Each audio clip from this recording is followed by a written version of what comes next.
বন্ধুরা, আজকে আরো একটা অন্য ধরনের রেসিপি নিয়ে চলে এসেছি। তো আজকে আমি আলুর চটপাটা রেসিপি আপনাদের সাথে শেয়ার করব। তো দেখতে থাকুন আমি এই রেসিপিটা কিভাবে বানাই। তার জন্য আমার এখানে লাগছে সিদ্ধ আলু। এখানে আমি সিদ্ধ করা আলু ম্যাশ করে নিয়েছি, এর মধ্যে আমি কিচ্ছু দিইনি। এখানে নিয়েছি কর্নফ্লাওয়ার। তো এই সিদ্ধ আলুর সঙ্গে আমি কর্নফ্লাওয়ারটা দিয়ে দেব। এখানে একটা বড় সাইজের আলু ম্যাশ করে নিয়েছিলাম। তো এখানে এইরকম সাইজের একটা ছোট সাইজের 150 গ্রাম মতো কর্নফ্লাওয়ার নিয়েছিলাম। তো দিয়ে দিলাম ওর মধ্যে। পরিমাণ মতো লবণ দিয়ে দিচ্ছি। তো এবার আমি ভালোভাবে মেখে নেব। আলুটা ম্যাশ করার সময় একদম যেন দানা দানা না থাকে। তো ভালোভাবে মেখে নেব।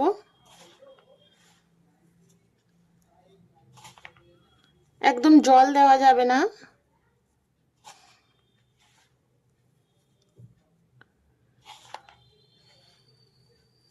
তো ময়দার ডো যেমন ভাবে বানান তেমনই বানিয়ে নিতে হবে।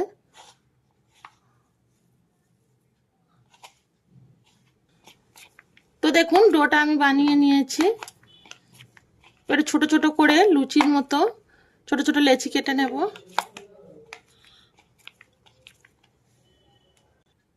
তো দেখুন হাতে সামান্য পরিমাণে একটু তেল নিয়ে নিয়েছি, একদম সামান্য, যাতে হাতে লেগে না যায়। তো এরকম ছোট ছোট লেচি কেটে নেব।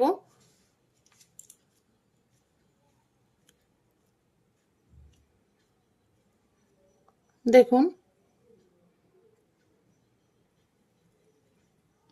এইরকম করে। এবার আমি একটা বোতলের মুখ নিয়ে নিয়েছি। এটা আমি হোমিওপ্যাথি শিশিরের মুখ নিয়েছি। তো আপনারা যে কোনো বোতলের এরকম মুখটা ইউজ করতে পারেন।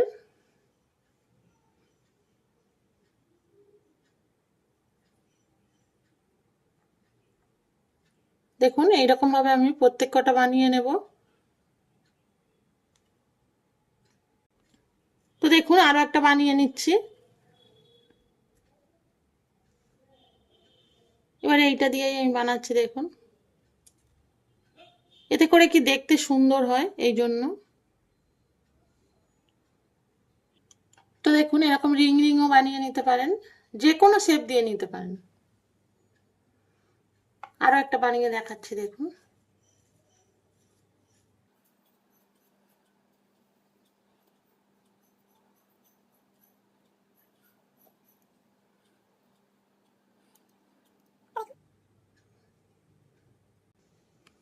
তো দেখুন এইরকম ভাবে আমি বানিয়ে নিয়েছি সবগুলো। এবার আমি গ্যাস ওভেনের কাছে চলে যাব। তো দেখুন গ্যাস ওভেনের কাছে চলে এসেছি। তো গ্যাস ওভেনের মধ্যে আমি একটা সসপ্যানে জল বসিয়ে নিয়েছি, জলটা ফুটতে দেব। তো দেখুন জলটা ফুটতে শুরু করেছে। এবার এগুলো আমি দিয়ে দেব।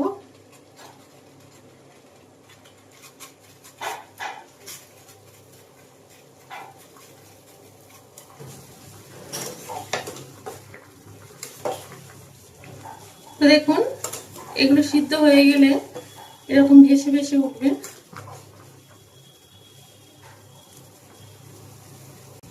তো দেখুন এগুলো সিদ্ধ হয়ে গিয়েছে। এবার আমি এটা তুলে নিয়ে একটা কড়াই বসিয়ে দিচ্ছি।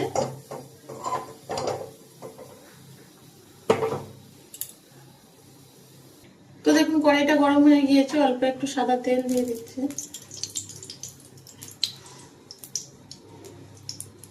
তো দেখুন তেলটা গরম হয়ে গিয়েছে, আমি গ্যাসটা অফ করে দিচ্ছি।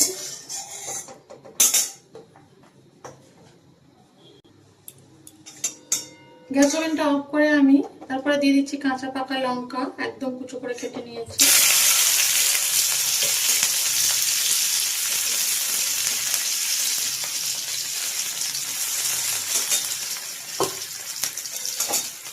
এবারে একে একে আমি দিয়ে দেবো টমেটো সস।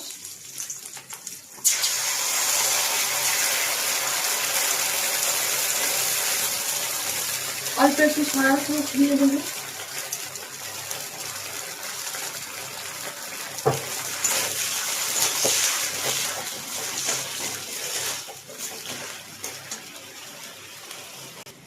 এগুলো আমি দিয়ে দিচ্ছি এর মধ্যে।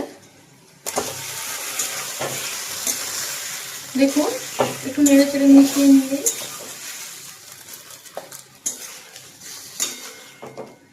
আলুর এই চটপটা রেসিপিটা একদম তৈরি হয়ে গিয়েছে, আমি নামিয়ে নেব।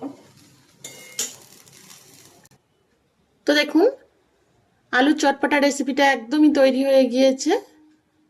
তো বন্ধুরা, আমার এই রেসিপিটা ভালো লাগলে লাইক করবেন, শেয়ার করবেন, আর আমার চ্যানেলের নতুন বন্ধু হলে একটা সাবস্ক্রাইব করে পাশে থাকবেন। তো আজকেরকার মতো আমার ভিডিওটা আমি এখানেই শেষ করছি। তো আবারও দেখা হবে পরবর্তী কোনো নতুন রেসিপির ভিডিওতে।